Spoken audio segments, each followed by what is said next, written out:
আসসালামু আলাইকুম ওয়া রাহমাতুল্লাহি ওয়া বারাকাতুহু। আউযু বিল্লাহি মিনাশ শাইতানির রাজিম। বিসমিল্লাহির রহমানির রহিম। আল্লাহ পাক রব্বুল আলামিন সপ্তম জমিন ও সপ্তম আসমানে যত কিছু আছে তিনি সৃষ্টি করেছেন, এবং যত প্রাণীকুল আছে ওদের সৃষ্টি হয়েছে পানি থেকে। এই পানিটা কোনো সমুদ্রের পানি নয়, কোনো নদীর পানি নয়, কোনো পুকুরের পানি নয়, কোনো কলের পানি নয়, কোনো ডিপ টিউবওয়েলের পানি নয়, আকাশের পানিও নয়। এখানে পানি বলে আল্লাহ পাক রব্বুল আলামিন তিনি উল্লেখ করেছেন। আমাদের এইটা নিয়ে একটু ভাবতে হবে যে আল্লাহ পাক রব্বুল আলামিন কোন পানির কথা বলল, কোন পানিতে মানুষের জীব সৃষ্টি আছে। আসুন, আল্লাহ পাক রব্বুল আলামিন যেটা বলেছেন সূরা নূর 35 নম্বর আয়াত, কি বলেছেন? ওয়ালাহু খালাকা কুল্লা দাব্বাতিন মিম্মাইন ফামিনহুম মা ইয়ামশি আলা বাতিনি ওয়া মিনহুম মা ইয়ামশি আলা রিজলাইন ওয়া মিনহুম মা ইয়ামশি আলা আরবা'a ইয়ালকুল্লাহু মা ইয়াশা ইন্নাল্লাহা আলা কুল্লি শাইইন কাদির। এর অর্থে আল্লাহ বলছেন, আমি পৃথিবীর মুখে প্রতিটি জীব বা প্রাণীকে আমি সৃষ্টি করেছি পানি হতে। আর সমগ্র পৃথিবীর সৃষ্টি হয়েছে 18,000 মাখলুকাত। 18,000 মাখলুকাত মধ্যে কিছু প্রাণীকে আল্লাহ সৃষ্টি করেছেন, তারা চলে বুক দিয়ে চলে। এই বুক দিয়ে যারা চলে তাদেরকে সরীসৃপ প্রাণী বলে, যেমন সাপ, বিছা, মাছ, কেঁচো ইত্যাদি। এদের সংখ্যা কত? আল্লাহ বলেন এদের সংখ্যা 6,000। আর কিছু প্রাণী আছে যে তারা চতুষ্পদ জন্তু, 4 পায়ের মাধ্যমে তারা চলাফেরা করে। এদেরকেও আল্লাহ পানি দিয়ে সৃষ্টি করেছেন। আর যারা বুকে ভর দিয়ে চলে তাদেরকেও আল্লাহ পানি দ্বারা সৃষ্টি করেছেন। তাহলে এরা কারা? বুকে ভর দিয়ে চলে, তাদের কথা উল্লেখ হলো। আর 4 পায়ের উপর ভর দিয়ে চলে, যেমন বাঘ, ভালুক, সিংহ, বিড়াল, কুকুর ইত্যাদি ইত্যাদি প্রাণী। এদের সংখ্যা আল্লাহ বলেন 6,000। তাহলে 6,000 বুকে ভর দিয়ে চলে, আর 6,000 প্রাণী 4 পায়ের মাধ্যমে চলে। আর কিছু প্রাণী বা জীব 2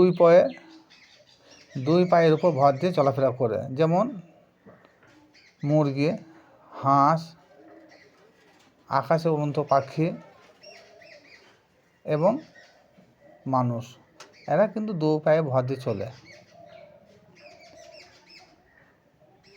তাহলে এরাও সৃষ্টি হয়েছে 6,000। আর 6,000 সৃষ্টি বুকে ভর দিয়ে, আর 6,000 4 পায়ের উপর ভর দিয়ে চলে।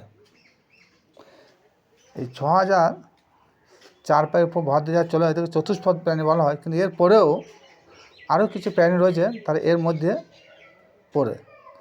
সেটা কারা? মাকড়সা রয়েছে, মশা রয়েছে। এরা কিন্তু একাধিক পায়ের উপর ভর দিয়ে চলে। এরকম অনেক প্রাণী রয়েছে। তাহলে বোঝানো হলো সমস্ত পৃথিবীর যত প্রাণী বা জীব আছে আল্লাহ পাক রব্বুল আলামিন পানি হতে সৃষ্টি করেছেন। তাহলে এইসব পানি দিয়ে সৃষ্টি করে নাই, এই পানিটা হকিকতের পানি। এই হকিকতের পানিটা কী করে বুঝবো? আল্লাহ নবী পাক সাল্লাল্লাহু তাআলা আলাইহি সাল্লাম একদিন সাহাবীদের ডেকে বললেন, তার মধ্যে হযরত আলীও ছিলেন। বললেন, ওগো তোমরা শোনো, তোমরা পানি বেশি বেশি করে অপচয় করিও না। এই কথার পরিপ্রেক্ষিতে ওসমান, ওমর, আবু বকর সিদ্দিক আরও সব অন্যান্য সাহাবীরা সেদিন থেকে আল্লাহ নবীর মুখে কথা শোনার পর পানি তারা অপচয় কম করত। এইভাবে তাদের দিন রাত কাটে। কিন্তু হঠাৎ হযরত আলী দেখছেন একদিন গোসল করছে, গায়ে একাধিক পানি ঢেলেই যাচ্ছে। ওসমান, ওমর, আবু বকর লক্ষ্য করলো যে তাই তো, আল্লাহর নবীর কথা কি আলী মানে না? সেই দিনেই তো সবারই সামনে আল্লাহর নবী বললেন যে গো তোমরা কাল থেকে পানি বেশি বেশি অপচয় করিও না। তা আমরা তো পানি অপচয় করা ছেড়েই দিয়েছি, খুব কম পরিমাণে পানি ব্যবহার করি। কিন্তু হযরত আলী দেখছে একাধিক পানি শরীরের মধ্যে ঢেলে যাচ্ছে। এই কথাটা উদ্দেশ্যটা কী? আল্লাহ নবীর কাছে কথাটা সাহাবীরা পাতলেন। আল্লাহ নবী বললেন, হে আলী, তুমি কি জানো না যে আমি সেদিন তোমাদেরকে কি বললাম যে তোমরা পানি বেশি অপচয় করবে না? এ সম্বন্ধে তুমি কি বুঝেছো? বলছি, ইয়া রাসূলুল্লাহ, ইয়া হাবিবাল্লাহ, আপনি আমার বেয়াদবি মাফ করবেন। আপনি বলেছেন যে পানি অপচয় করিও না, পানি আর এক নাম জীবন। তা পৃথিবীর মধ্যে আমি খুঁজে এমন কোনো একটা পানি পেলাম না, তাতে পুকুরের পানি, কলের পানি, আকাশের পানি, নদীর পানি, সমুদ্রের পানি, এসব পানিতে জীবন আছে। আর বিজ্ঞান প্রমাণ করতেও পারে না। আমি জানেন তাই তো, শরীরের মধ্যে এমন একটা পানি আছে, ওই পানিটা বেশি খরচ করা যাবে না। তা ওই পানিটা আমি সেদিন থেকে খরচ করা বন্ধ করে দিয়েছি ইয়া রাসূলুল্লাহ। তার জন্য শরীরের মধ্যে একটা উত্তেজনা সৃষ্টি হয়। তার জন্য আমি এই বাহ্যিক পানি, যে পানিতে জীবন থাকে না, ওই পানিটা দিয়ে শরীর ঠান্ডা করা যায়, এই পানিটা আমি একাধিকবার শরীরের মধ্যে ঢেলে যাচ্ছি, এই কারণে যে শরীরটাকে ঠান্ডা রাখার জন্যে। তাহলে এখান থেকে বোঝা গেল শরীরের মধ্যে যে পানি আছে সেটা হচ্ছে বীর্য পানি। এই বীর্য পানি আল্লাহ কোরআনেও বলেছে, এই বীর্য পানি থেকে আল্লাহ সমস্ত জীব সৃষ্টি তৈরি করেছেন। আর বিজ্ঞানও বলছে যে জলের আরেক নাম জীবন। তা এই জল, এই পানি থেকে জীবন সৃষ্টি হয়।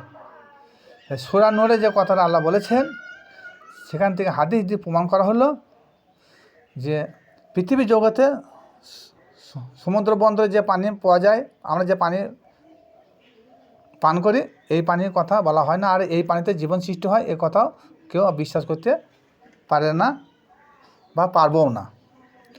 তাহলে যে পানিতে জীবন সৃষ্টি হয় সেই পানিটা হচ্ছে মানব দেহে বা যে কোনো প্রাণীর মধ্যে বীর্য।